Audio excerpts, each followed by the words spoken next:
One आपण hello everyone. आज आपण चालू करणार आहोत डेटा इंटरप्रिटेशनचा फर्स्ट पार्ट जो आहे सिरीज. ओके. या सिरीजमध्ये आपण भरपूर काय काय शिकणार आहोत, भरपूर काय काय आपल्याला आयडेंटिफाय करायचं आहे हे आपण बघूयात. Let start right now. बघा, usually we experience a systematic order among entities in our surroundings. जर आपण आपल्या सराउंडिंगमध्ये पाहिलं तर आपण काही गोष्टी एक सिस्टमॅटिक ऑर्डरनी चालतात हे आपण बघतो, बरोबर.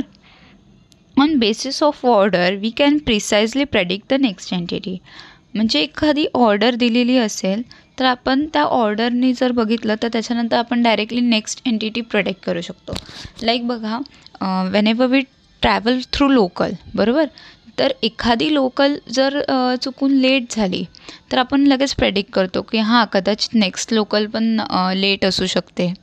किंवा मग असं पण होऊ शकतं की कधी कधी मेल जाते, एक्सप्रेस जाते, बरोबर.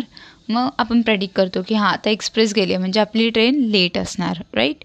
तर ते एक आपण प्रेडिक्शन करतो की पुढे काय होणार आहे. ओके.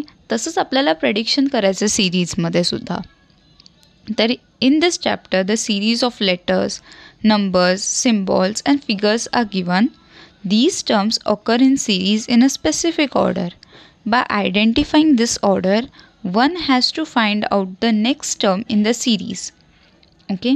तुम्हाला काय केलेलं असणार की एक सिरीज दिलेली असणार, लेटर्सची असेल, फिगर्सची असेल, नंबर्सची असेल, एक्सेट्रा भरपूर गोष्टींची असेल.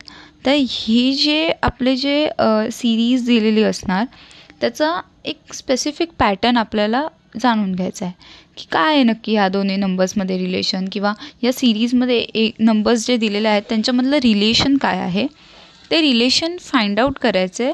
आणि आपल्याला जो शेवटी जिथे क्वेश्चन मार्क दिलेलं असेल शेवटीमध्ये वगैरे, तिकडचा जो नंबर आहे, लेटर आहे, फिगर आहे, ती आपल्याला प्रेडिक्ट करायची आहे की तिकडे कोणता नंबर येईल, तिकडे कोणता सिम्बॉल येईल, तिकडे कोणता अल्फाबेट येईल, तिकडे कोणता लेटर येईल, असं. तर ह्याच्यामध्ये सब टॉपिक्स आहेत numbers, figures, symbols, wrong term, letters, ज्याच्यामध्ये सर्वात पहिले आपण नंबर्स बघणार आहोत. ओके.